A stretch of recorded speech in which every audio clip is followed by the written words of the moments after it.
अभी देखिए यूपीएससी का फॉर्म भरा जा रहा है और आप सभी को पता है कि इस बार UPSC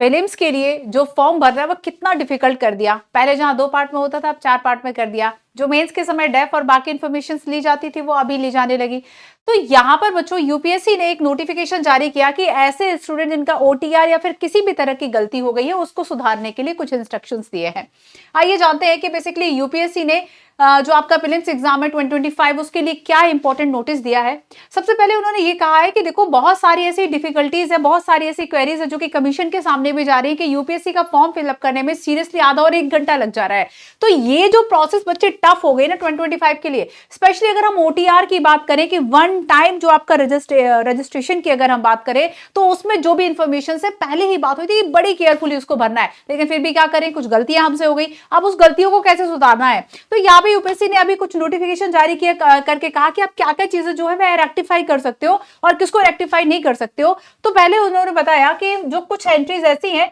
OTR profile has been made editable until the final submission of application and thereafter during the correction window। तो बच्चे यहां पर ये कहा कि अभी OTR प्रोफाइल की अगर हम बात करें तो फाइनल सबमिशन के पहले कुछ चीजें, कुछ आपकी जो जानकारियां हैं वह एडिटेबल है, जैसे कि have you ever change name, आपने क्या कभी कोई नेम चेंज किया है, सेकंड है जेंडर, थर्ड है माइनॉरिटी स्टेटस और फोर्थ है आपका जो क्लास 10 बोर्ड एग्जामिनेशन का रोल नंबर है। तो अक्सर अगर हम इन चीजों में गलतियां कर देते हैं तो ये चीजें कैसी है, एडिटेबल है फाइनल सबमिशन के पहले। लेकिन सेकंड देखो कि यूपीएससी ने नॉट अलाउ किया है कुछ चेंजेस को ओटीआर प्रोफाइल में, जैसे कि एंट्रीज आपका जो भी क्लास 10 के अकॉर्डिंगली आपका जो नेम है एडिटेबल है, जो नेम चेंज किया है, जो नेम है मैट्रिकुलेशन आपकी सर्टिफिकेट में उसको चेंज करने के लिए नहीं कहा, date of birth, father mother name, mobile number, email ID, ये बेसिकली आप देखेंगे कि इसमें चेंज नहीं है। फिर भी देखो बच्चे, अगर आप मोबाइल नंबर के केस में देखें तब यहां पर यूपीएससी ने कहा है कि अगर मान लीजिए आपका जो मोबाइल नंबर है ये आपका लॉस्ट हो जाता है, देन आपका जो रजिस्टर्ड आपका मेल आईडी है ना, आप यहां से चेंज कर सकते हैं अपना मोबाइल नंबर।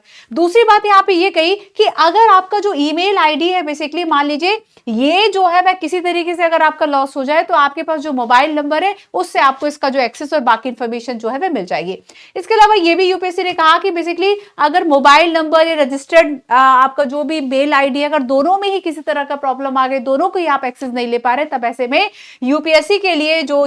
OTR upsc@gov.in ये जो यहाँ पर वेबसाइट है, यहाँ पर आप ये 4 डॉक्यूमेंट जो है ये सबमिशन करेंगे और यूपीएससी को एक रिक्वेस्ट सेंड करेंगे ताकि आपका जो रजिस्टर्ड मेल आईडी है एंड मोबाइल नंबर है उसको चेंज किया जाए। तो क्या क्या आपको भेजना है, आपको भेजना है मैट्रिकुलेशन का सर्टिफिकेट, आपको भेजना है आधार, पैन कार्ड, पासपोर्ट और डीएल जो भी आपने लगाया हुआ है अपना, एंड इसके अलावा जो भी आपका रिसेंट पासपोर्ट साइज फोटोग्राफ है एंड जो भी मतलब जिस प्रेस का एक फॉर्मेट में दिया जाएगा, तो ये सारी इंफॉर्मेशन आपको याद रखनी है। तो यहाँ पर अगर ओटीआर में ये सारी चीजें गलती हो गई हैं तो आपको परेशान नहीं होना है। अगर आपने कभी कोई नेम चेंज किया है या फिर आपका किसी और तरीके की ऐसी जो इन्फॉर्मेशन यूपीएससी कह रहा है कि हाँ भैया ओटीआर में एडिटेबल है, आप इसको चेंज कर लो, है ना, जेंडर है, माइनॉरिटी स्टेटस है, ये सारी चीजें बच्चे ओटीआर में एडिटेबल होंगी, है ना, जब तक आप फाइनल सबमिशन नहीं कर रहे हैं। बट एडिटेबल क्या नहीं है, तो यहाँ पर आपको याद रखना है कि आपके ओटीआर प्रोफाइल में आपका नेम, डेट ऑफ बर्थ, मुझे नहीं लगता ये बच्चा कोई गलत भर सकता है। हाँ, ये हो सकता है कि आपसे मिस्टेक्स जो है वो स्पेलिंग में कुछ हो गई हो, यहां तक तो पॉसिबल है।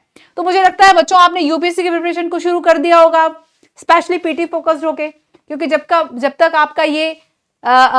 यूपीएससी से ये एडमिट कार्ड नहीं आता तब तक आपको सीरियस होना ही नहीं है कि आप प्रीलिम्स देना है नहीं देना है। एक बार फॉर्म भर दिया तो हम कंफर्म हो जाते हैं कि भैया इस बार तो प्रीलिम्स देना ही देना और क्लियर करना है। तो मैंने वैसे भी एक वीडियो आपके लिए डाली है कि किस तरीके से आपको यूपीएससी को एक आपका जो मेंटल स्टेटस है वो बहुत ज्यादा शार्प होना चाहिए और एक कॉन्फिडेंट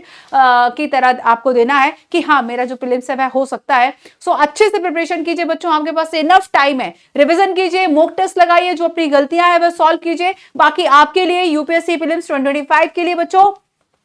हम उड़ान लेकर आए हैं जिसमें कि सारे स्टैटिक टॉपिक आपके कवर कराए जाएंगे। हम पीवाईक्यूज लेकर आए हैं, पीवाईक्यूज के आपको सारे वीडियोस जो है वो अवेलेबल हम कराएंगे ताकि आप बेसिकली यूपीएससी का जो नेचर है किसी पर्टिकुलर टॉपिक को पूछे जाने का वो आप समझ सके और आपका एक शॉर्ट रिवीजन भी क्वेश्चन से हो सके। हम करंट अफेयर भी लेकर आएंगे साल भर का, तो आपकी कंप्लीट प्रिपरेशन हम जरूर कराएंगे ताकि, और वो भी फ्री ऑफ कॉस्ट। सारी चीजें यूट्यूब पर अवेलेबल है, अभी उड़ान वीडियो अवेलेबल है पॉलिटी का, अगर आपने नहीं देखा आप उसको देख सकते हैं। शॉर्ट नोट्स बनाइए, चीजों को याद कीजिए, टेलीग्राम चैनल से जाकर आप डाउनलोड कीजिए उड़ान का जो पॉलिटी का स्टैटिक बुक है, बार बार रिवाइज कीजिए, जितना ज्यादा रिविजन करेंगे उतना ज्यादा आपके लिए